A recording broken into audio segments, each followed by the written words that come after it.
Magandang buhay. Ang apat na malaking epekto sa salita ng Diyos. Hebrews 4:12, ang salita ng Diyos ay buhay at mabisa, mas matalas kaysa alinmang tabak na sa magkabilay may talim.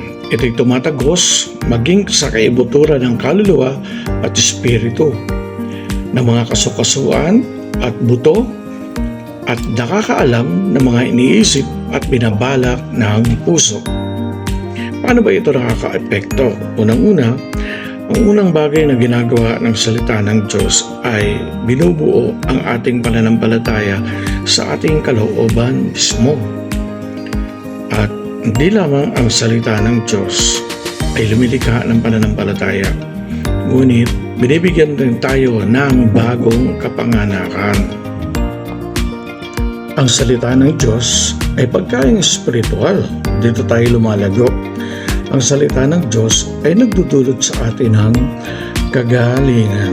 So, naisin natin na tayo ay mayroong salita ng Diyos araw-araw dahil malaki ang naitutulong na to sa ating paglago, sa ating pananampalataya bawat araw.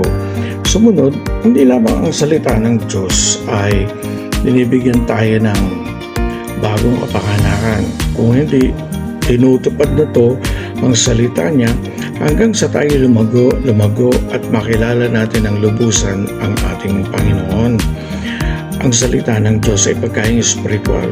Katulad ng isang bagong silang na sanggol, gatas muna ang kanyang pagkain. At habang siya'y lumalago, binibigyan siya unti-unti ng mga pagkaing pampalakas. At gayon din naman, ang salita ng Diyos ay nagdudulot sa atin ng kagalingan. Dalawang bagay, kagalingan na upang maging mahusay tayo, at kagalingan upang lalo tayong mahugasan at lalo tayong luminis sa harap at paanan ng Diyos. So mapalad tayo dahil mayroon tayong mga salita ng Diyos na dapat ating makukunan.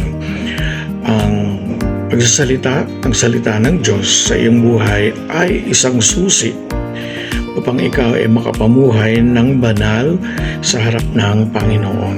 Maraming salamat and God bless.